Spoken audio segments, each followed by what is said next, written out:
Welcome to Nonprofit Nerd Impact Unleashed, where conversations are designed for nonprofit leaders by nonprofit leaders to inspire, educate, and motivate. Get ready to dive into the world of nonprofits where the nerdy passion and unstoppable dedication of those making a real impact is celebrated. Together with your host, Jarrett Ransom, the inspiring stories, tactical insights, and game-changing strategies of nonprofit leaders will be explored. Join us for real talk with real people. Jarrett and her guests unravel the mysteries of successful fundraising, uncover the secrets of effective advocacy, and nerd out over innovative approaches to solving social challenges. Nonprofit Nerd Impact Unleashed is your go-to podcast for no-nonsense discussions with real-life superheroes of the nonprofit sector.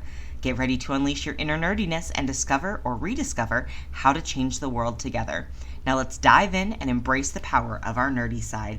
Welcome back to Nonprofit Nerd Impact Unleashed. I'm your host, Jarrett Ransom, the nonprofit nerd, and today's conversation is one I think a lot of you are going to nod along to.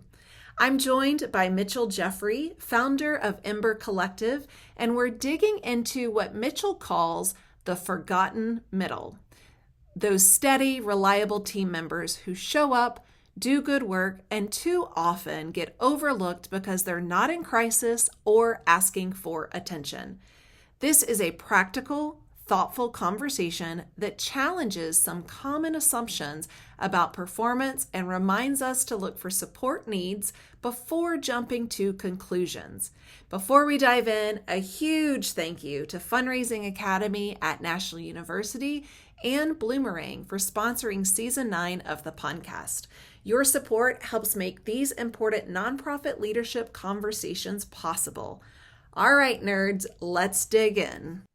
Well, hello and welcome. I am so thrilled to have you, Mitchell. For all of you listening, I saw Mitchell present at an HR event in Phoenix, and I really liked what you talked about. So again, I just want to say thank you because it was more or less a cold call, an invite to say, would you please check the box yes and not check the box no that you will join me on this podcast? So Mitchell, thanks for saying yes. Yeah, of course. I'm so happy to be here. Yeah, well, I would love it if you would. Let's just set the tone, set the stage. Tell us a little bit about yourself and the role that you might play in the nonprofit world. Yeah, so I have been an HR executive, been in HR now for my entire career, but the kind of second half really focused primarily in behavioral health. And now I'm the founder and principal consultant of the Ember Collective. And I do have, a couple nonprofit clients I've worked with in the past, sometimes in healthcare, sometimes not in healthcare. Normally, most of my clients, because of my background, tend to be healthcare and behavioral health, but certainly not always. That's wonderful. I'm really curious about the Ember Collective. Does that have a meaning behind it that you're willing to share? Yeah. So, I guess obviously for the rest of you listening, when I said consultant, I should have specified I do human resource consulting. Yeah. And the Ember Collective, really where that name comes from is we all kind of know embers are these things that are kind of left over after a fire, right? And at any moment they could kind of reignite. And so for me, what that means is that is all the really good work an organization has already done. And I come in and just kind of help reignite it. And then the phrase collective really is about collective, is a movement. And in my case, it's more of a thought movement about how do we do HR differently. So we're going to take what you did and we're going to do something fun and different with it. That is beautiful. I love both of those meanings. And I always love when a company name has that background and you can share the origin story. So thank you very much. Yeah. Yeah. Okay. Well, again, I was just wowed by your presentation. It was an HR event. And I really saw you, talk about framing how high performers are usually the ones that get celebrated in the workplace. And, you talked about this middle person or this middle team. I don't want to dehumanize, right? But really, I'm curious how nonprofits in particular can shift their focus without lowering standards or morale. And even if you can just kind of give us a little synopsis of what this means. Yeah. So what I talked about in that speech for the rest of the listeners was what I call the forgotten middle, right? Which is often that most cultural efforts are geared towards rewarding the top 10% of employees your A-star players, and then managing out the bottom 10%, the problem children. But then you have this massive middle, or the forgotten middle, as I call it, that just kind of sit there. Your steady eddies that come in every day, do their job, and go home. And they're just really often forgotten. They're not really much reward goes in there, or thanks or praise. And so, when you ask me how did nonprofits shift their focus without lowering standards, I think one of the biggest misconceptions is that focusing on the middle means that we're settling, right? The reality is these folks always are coming in every single day and doing their job and driving our organization forward. And so we actually need B and C players. And I know for a lot of folks that's an unpopular opinion, but it's true. We don't have enough work to promote all A players. And I don't have enough, or I said we don't have enough jobs to promote all A players. And I don't have enough high level work to keep them all engaged, right? And so, how you can kind of work with these folks is really pretty simple. And the fun part is I think nonprofits are actually in a unique situation to actually help these folks, right? Because you have a unique ability to be, more caring, forgiving, or maybe even flexible than a lot of for-profit organizations do when they're trying to answer to a board about profitability. Right. Right. So, there's a lot of simple things, and as we talk through this, we can talk through them more. But, monthly newsletters, depending on the size of the organization, monthly recognition of some sort really, really is a must. And it doesn't necessarily mean there needs to be cost tied to it, but intentional recognition, right? We can talk about different policies. There's a lot that you can do that really doesn't cost anything. So you can shift your focus, certainly without lowering standards. That is good to know. And for many of us that are going, oh my gosh, this is really the first time I've heard it. Maybe we have unintentionally been favoring the 10%. Are there signs that you can share, right, that maybe we can start to identify in the organization's culture where we could be, in fact, unintentionally favoring that top 10% and leaving these others behind? Yeah. I would say if the only rewards and recognitions you're giving out are either, annually, infrequently, or only to those top performers, that is certainly going to be one. Another would be obviously turnover, right? If we have pretty steady or high turnover, folks aren't feeling appreciated. So that's a pretty big sign. And depending on the industry, what's considered high turnover is going to vary. So, I'm sure most of the leaders here know, and you can feel it, right? But,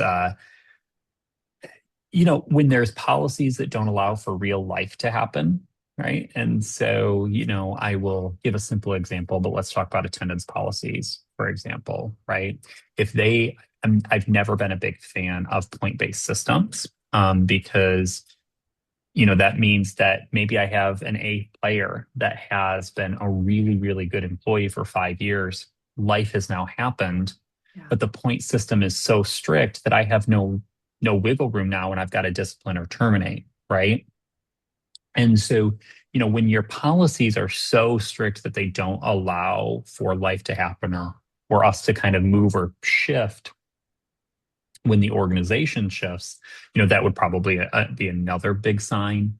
And then I would say another sign is when your leaders are only using words like, we need to get our rock stars on this, or we need to get our heroes, or we need to, we're using language like we are only focused on, we need to engage the top players. That's probably another big sign. Yeah, that's really good. So all of you listening, pay attention to your language, right? That's definitely a sign for us to listen to. Well, as I'm sure you know, Mitchell, because you have, in fact, worked with many nonprofits, there's often limited budgets, limited staff even. So I'm curious if there's some simple, cost-effective, right? Keyword, cost-effective ways that we can recognize and motivate these middle performers. Because maybe it's not just that bonus for the top, or maybe it's not, I don't know if it's PTO, that's given or allocated. Yeah. Are there some other ways that we can really integrate this recognition? Yeah. So, I talk about this a lot, and I think it's probably one of the most underutilized skill sets. And maybe because people just aren't good at writing policy. But I always encourage folks to start with policy being the first thing because Okay. it's free, it's Yeah. often high impact, and it just, there's, I mean, outside of maybe PTO, right? But there really isn't any cost associated to it. And there's a lot we can do. We can look at bereavement policies, for example. I have never understood, and I say this with, well, actually, I really don't say it with a lot of love and tact, I'll be honest. I often feel like bereavement policies are arrogant, right? How do you get to tell me who I care about, right? I've always found that really fascinating. And so, bereavement policies are ones we can look at. We can look at those attendance policies. We can look at dress code policies, right? There's all of these ways where we can make all of our employees' lives just a little bit simpler. And again, that massive middle, because those are the bulk of your employees, Yeah. and make them more satisfied, more engaged, and more excited to be in the workplace. There are other simple things, like I already said, too, monthly newsletters, recognition, some sort of monthly event that doesn't need to cost a lot of money. Maybe we do a paper airplane derby. Maybe we do an Uno tournament. I don't know. Yeah.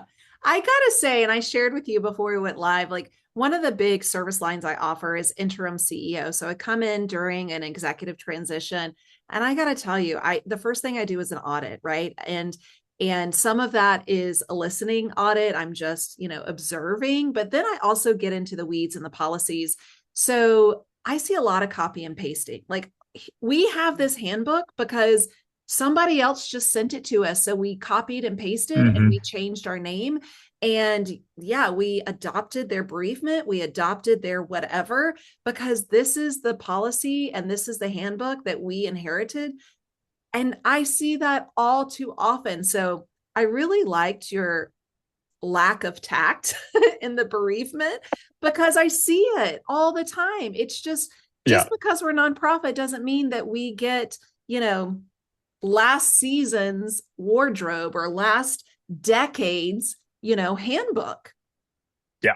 And there's another really simple policy too. Like holiday policies are always one for me. Yes. Um, you know, in American culture, we often revolve around Christian holidays.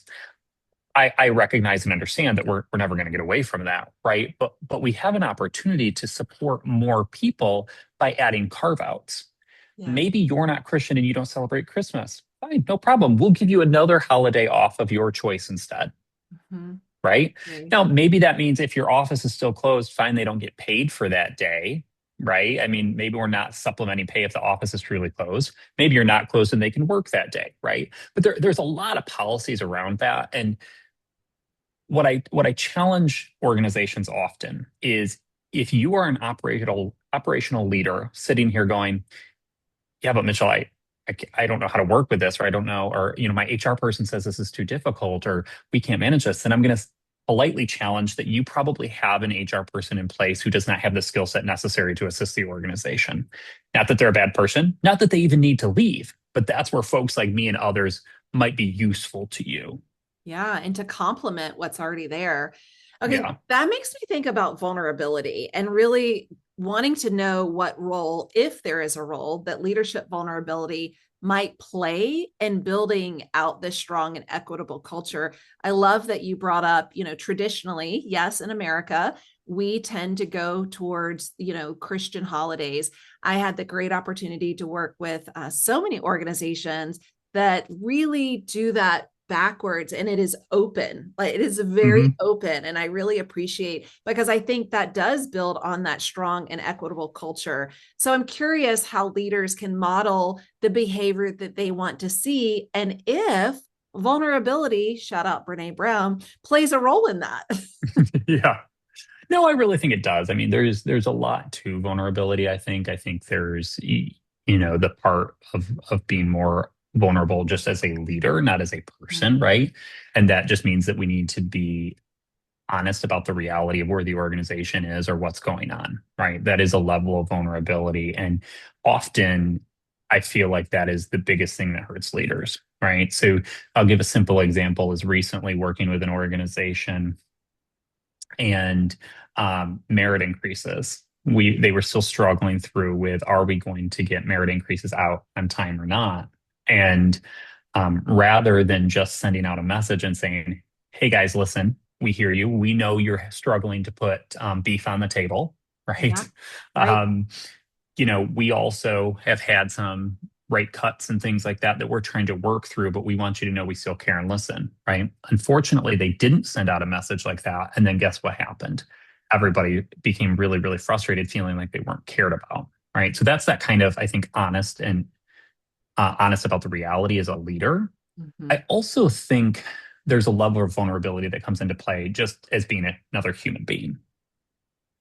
Yeah. Um, and there's two different talks I also gave that kind of hit at different parts of this. One was titled "What Car Does She Drive?" And that is on the necessity of knowing human beings as humans, right? And how that particularly helps you with people you don't get along with, which is the more challenging part of that. But I gave another talk that was titled "Queer Candidate Crushing It, Leading by Being Yourself." And that talk really hinged on how you build teams that will run into fires for you when you are an authentic leader and they know you, right? Because they trust you. That one gives me chills. Like I feel it all down my body. I really do. And for Yeah. listeners that are like, okay, that's really woo-woo, like it just really hit me of how important we play a role in this. And I see leaders, and maybe you do too, Yeah. Mitchell, as everyone. Every single person to me has the opportunity to be a leader at any given time. And so, yeah, I really appreciate that.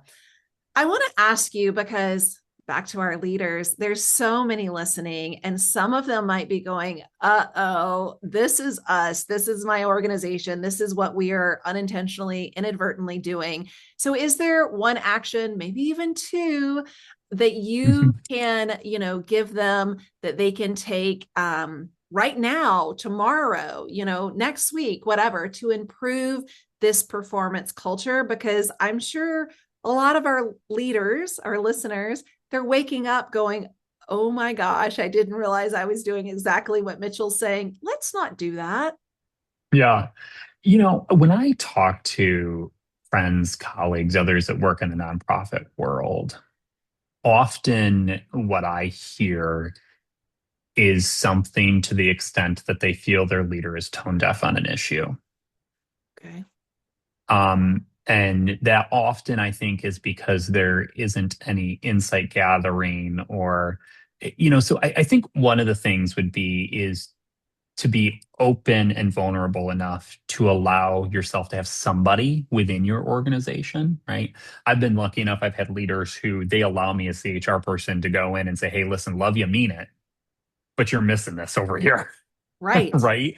And I think really helping yourself find someone who you trust enough that, yes, it's going to hurt when you hear it. It always does, right? When we screw up or we're not doing something right, it hurts, right? But you've got to find yourself someone within the organization that cares about you enough to allow them to be the person to tell you when somebody else or the organization or there's a sentiment that's frustrated.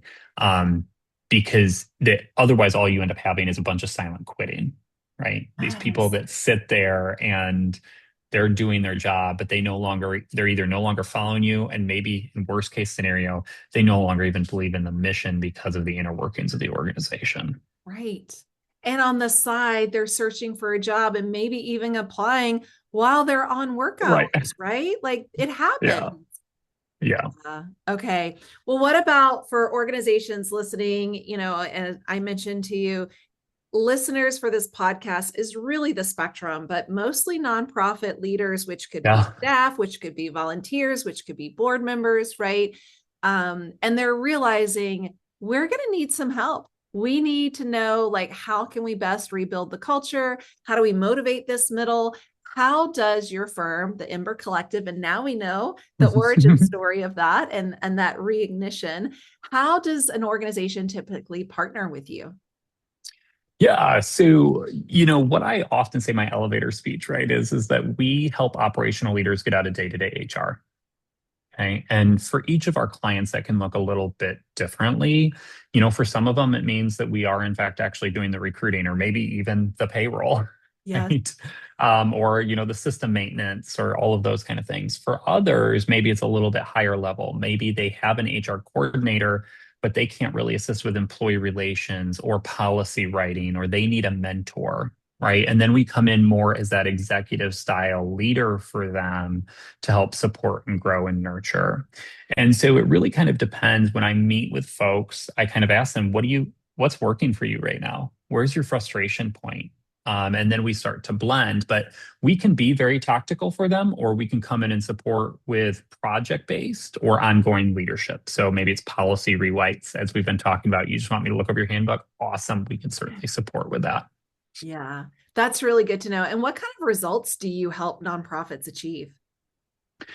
Yeah, I mean, so the biggest thing, I think one of the biggest points we're always going to look over, especially when we have a longer term relationship with a client, right, is going to be things like employee satisfaction, or morale, turnover.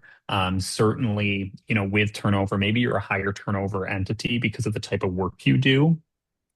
But then we can look at different metrics, maybe like on the recruitment side, do we look at time to fill, those kind of things. And then we can also look at their HR is never a profit maker, right? But we certainly can reduce expenses in some ways. And often that comes because we have maybe too many HR vendors, or the background check vendor we have is just too expensive. So, we can also look at mitigating some stuff there, as far as, and also benefits and other things. That's great. It sounds very comprehensive. So there's a lot of offerings there. Yeah, like I said, that's really why I say we help you get out of day-to-day HR. That's Yeah. really our goal, right? Is so that you can stop focusing on day-to-day HR and actually go start managing the mission that you came to the company to do anyway. That's so good. I've worked with small to multi-million dollar organizations, and I got to say, the small to mid-size, it is typically the same as like the tech person. If you can, write a policy, or you can use at this time AI, guess what? You now wear the HR hat. So the Yeah, tech, component is like, if you know how to restart a computer, guess what? You're now the tech person. Like, this is right. how sometimes titles in the nonprofit sector work, or sometimes, how they happen. So Mitchell, this has been phenomenal. And I'm sure there's so many people that are going to say, yes, I definitely need to connect with Mitchell. So tell us, how can we learn more about you as well as the Ember Collective? Yeah, so of course, I mean, anybody on here can always connect with me on LinkedIn. Name's Mitchell Jeffery. You will certainly find me out there. And then I've created a page on my website specifically for the listeners. So embercollectivellc.com/nonprofit nerd. And you can also reach us directly at 865-255-8330. There you go. You got all the calling cards there. All the we don't skip a beat around here. That's fantastic. Okay, one final takeaway. Do you have Yeah. anything, sage advice, anything that you would want to leave, all of the leaders, that's a mouthful, all of our leaders listening to know, as, they're hearing what you have to say, maybe they just learned a new piece of information. What is that final takeaway? Yeah, and this is very stereotypical Mitchell fashion, and you'll know if you ever work with me. I'm very informal in my approach, but I love to tell leaders all the time, like, your employee did not wake up today and go, I really want to go into work and Jarrett, right? Like, I didn't. They don't wake up and just go, I want to piss you off, right? Like, Yeah. they do, and so most people aren't underperforming; they're under supported, right? And that support can really look different to different people. And so I just really, really encourage you to rethink what else might be going on under the surface with someone, when you're feeling frustrated with them. And it might just be as simple as a what car does she drive problem. You don't know them enough as a human being. I love that callback too. Well, check out the link. Thank you, Mitchell, for creating a customized link for all of Yeah. the amazing leaders listening today. It's been phenomenal. So thank you for all that you do. We are so lucky to have people like you, empathetic servant leaders in the sector. Thank you. Yeah. Thanks, Jared.